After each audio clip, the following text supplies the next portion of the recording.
Oh, you're back. I guess you enjoyed it. Come on in. It's all the way. Now you know we have to do this. I have to spritz you again. Now I just have to take your temperature once again. Getting a little close there, but all right. And here's a new mask for you. And just some hand sanitizer. We don't want your germs getting everywhere. Now please follow me. And try not to touch anything. Right this way.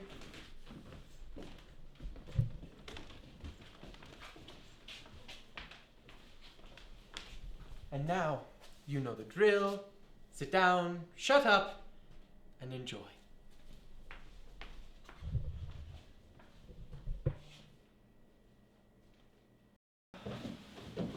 Ladies! No doubt you will be surprised by the boldness of my visit, but your reputation has drawn this disagreeable affair upon you. Merit for me has such potent charms that I run everywhere after it. If you pursue merit, you should not come to us. If you find merit amongst us, you must have brought it hither yourself. Bah! I protest against these words! When fame mention your deserts, it spoke truth, and you are going to make pique, repique, and capot of the gallants from Paris. Your complacence goes a little too far in the liberality of its praises, and my cousin and I must give care not to give too much credit to your sweet adulation. My dear, we should call for chairs. Almansor!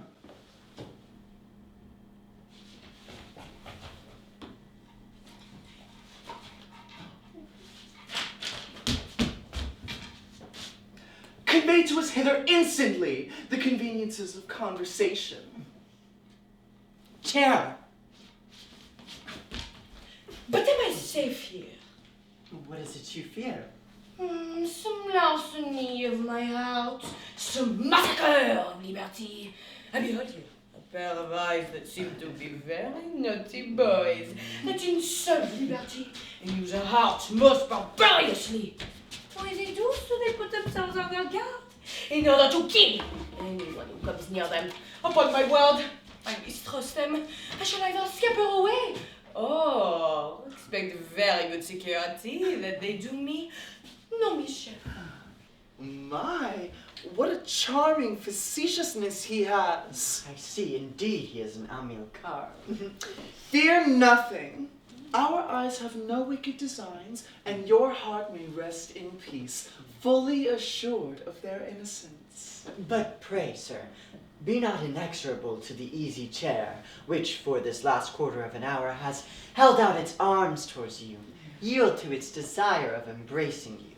Well, ladies, and what do you think of Paris?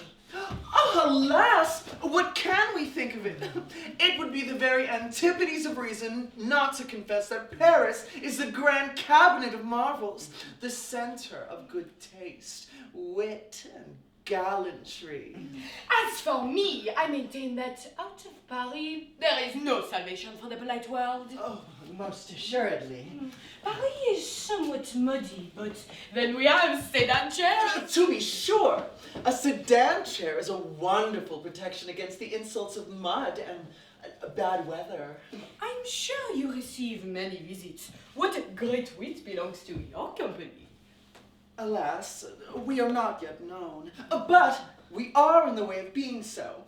For a lady of our acquaintance has promised to bring us all the gentlemen who have written for the miscellanies of select poetry.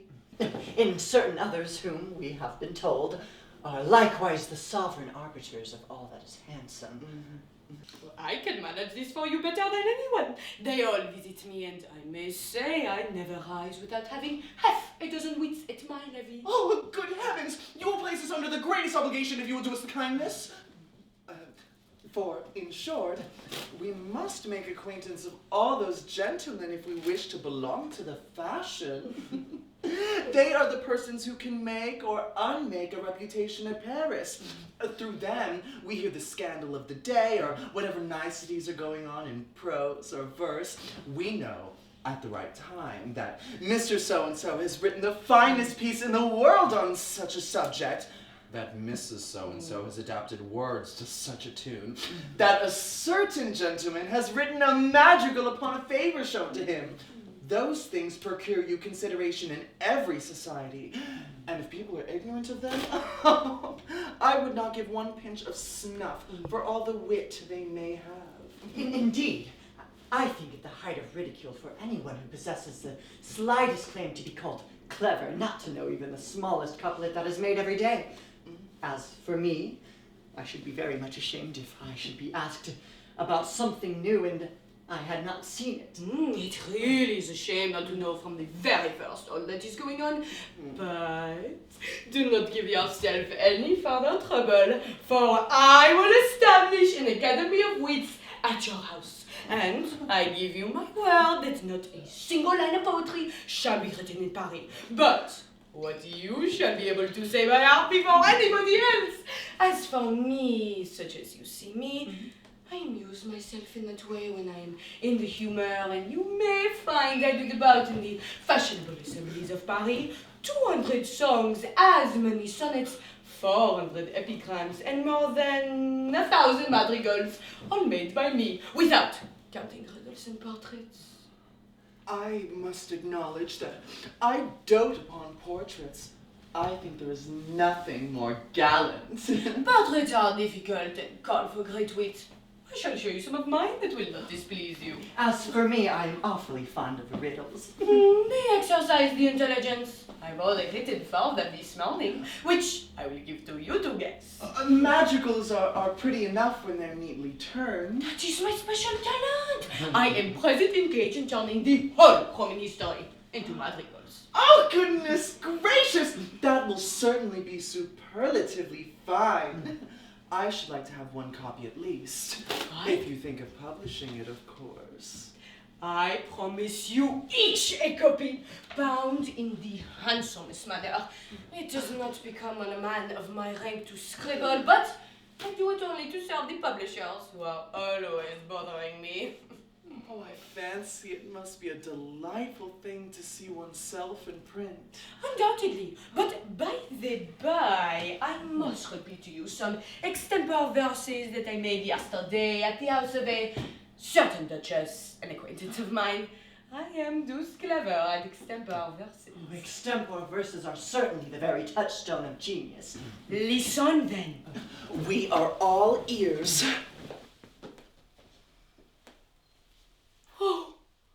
Oh, quite without heed was I. As harmless you, I chanced to spy, slyly, your eyes, my heart surprise. Stop thief! Stop thief! Stop thief! I cried.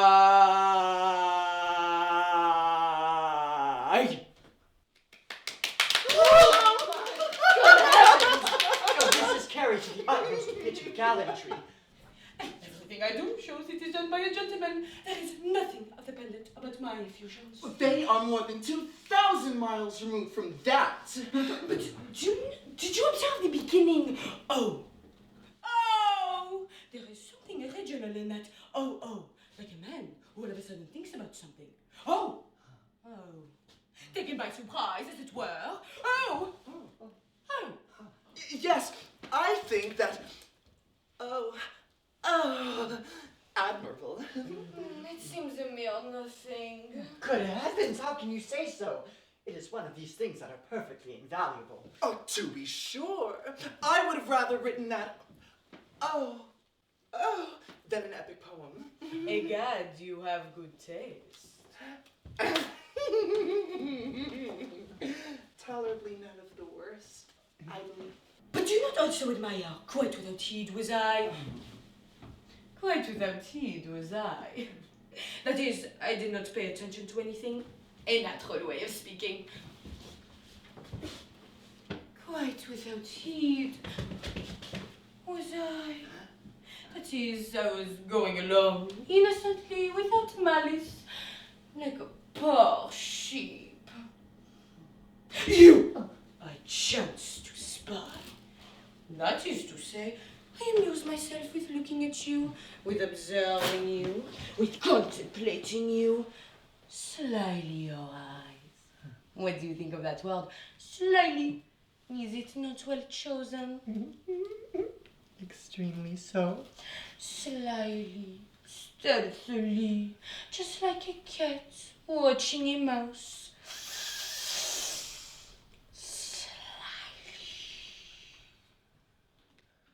Nothing could be better. My heart surprise! That is to say, it carries it away from me, robs me of it. Stop thief! Stop thief! Stop thief! Would you not think a man was shouting and running after a thief to catch him? Stop thief! Stop thief! Stop thief! I must admit, the turn is witty and sprightly. I will sing you the tune I made to it then. Have you learned music? I? Not at all. How can you make a tune then? People of rank know everything without ever having learned anything. His lordship is quite in the right, my dear. Listen, if you like the tune. La la la la la la la la la. The inclemency of the season has greatly injured the delicacy of my voice, but no matter. It is in a free and easy way. Oh, oh, quite without heed was I, as soon as you I chanced to spy. Slyly your eyes, my heart surprise. Stop thief, stop thief, stop thief. I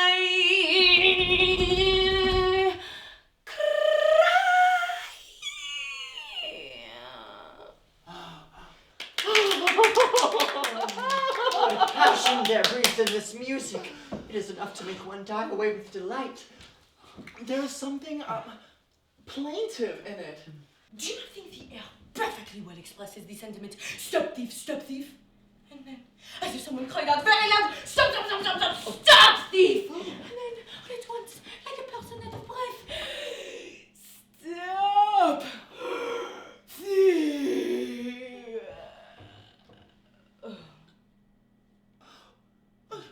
This is to understand the perfection of things. The grand perfection. Oh, the perfection of perfections. I declare it is altogether a wonderful performance. I am quite enchanted with the air and the words. I never yet met with anything so excellent.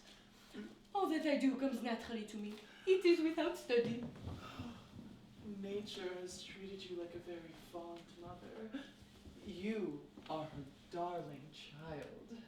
How do you pass away the time, ladies? Oh, With nothing at all. up until now we have lived a terrible dearth of amusements. I am at your service to attend you to the play. One of those days, if you will permit me. A new comedy is to be acted, which I should be very glad that we see together. There is no refusing you anything. But I beg of you to applaud it well when we shall be there, for I have promised to give a helping hand to the piece. The author called upon me this very morning and begged me to do so. It is custom for authors to come and read our new plays to people of rank, that they may induce us to approve of them and give them a reputation. I leave you to imagine if, when we say anything, the pit dares contradict us. As for me, I am very punctual in these things, and when I have made a promise to a poet, I always cry out, "Bravo!" before the candles are lighted. Oh, do not say another word. Paris is an admirable place. 100 things happen every day in which people of the country, however clever they may be, have no idea of. Since you have told us, we shall consider it our duty to cry up lustily every word that is said. I do not know whether I am deceived, but you look as if you had written some play yourself.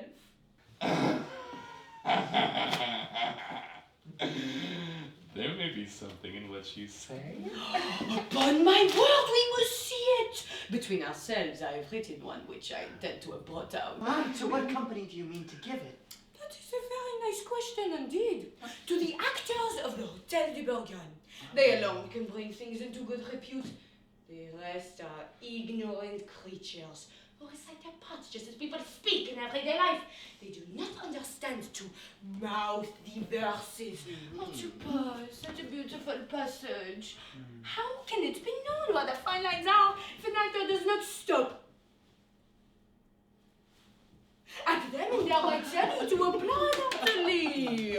Indeed! That is one way of making an audience feel the beauties of any work. Things are only prized when they are well set off. Ladies, what do you say of my top knot, sword knot, and rosettes? Do you find them harmonized with my coat?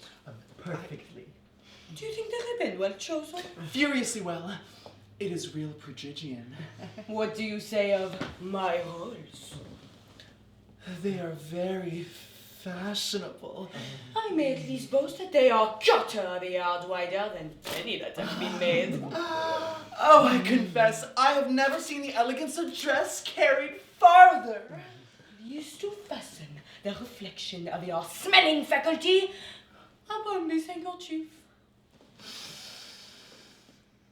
Oh, it smells awfully fine. I never inhaled a more delicious perfume.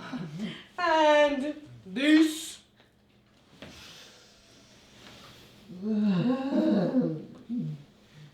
It has the true quality odor. It titillates the nerves of the upper region most deliciously. You say nothing of my feathers. How do you like them? Oh, they are frightfully beautiful. Do you know that each one cost me a louis d'or? But it is my hobby to have generally everything at the very best. Oh, I assure you that you and I sympathize. I am furiously particular in everything I wear. I cannot endure even stockings unless they are bought at a fashionable shop. Oh! Oh! Gently! Dumb ladies! You use me very ill. I have reason to complain of your behavior. It is not fair. What's the matter? What? Two at once against my heart to attack me thus, right and left. It is contrary to the law of nations. The combat is too unequal. The flowers. And I must cry out, murder!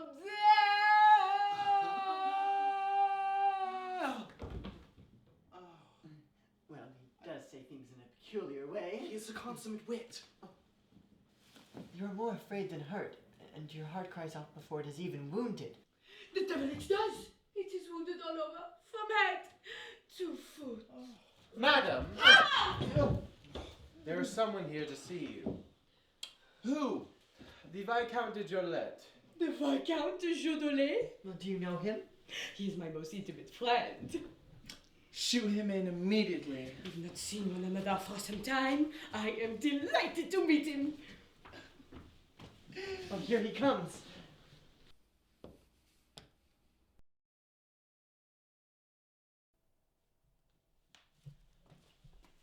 Well, that's it for the second episode. Now, come along with me. Now, if you want to see the final installment, you'll either have to come back tomorrow or click on the link, depending what future you're in. Now, this way. Come. Now, I think you should come back as the next character is very interesting. Or at least, somewhat interesting. Right this way.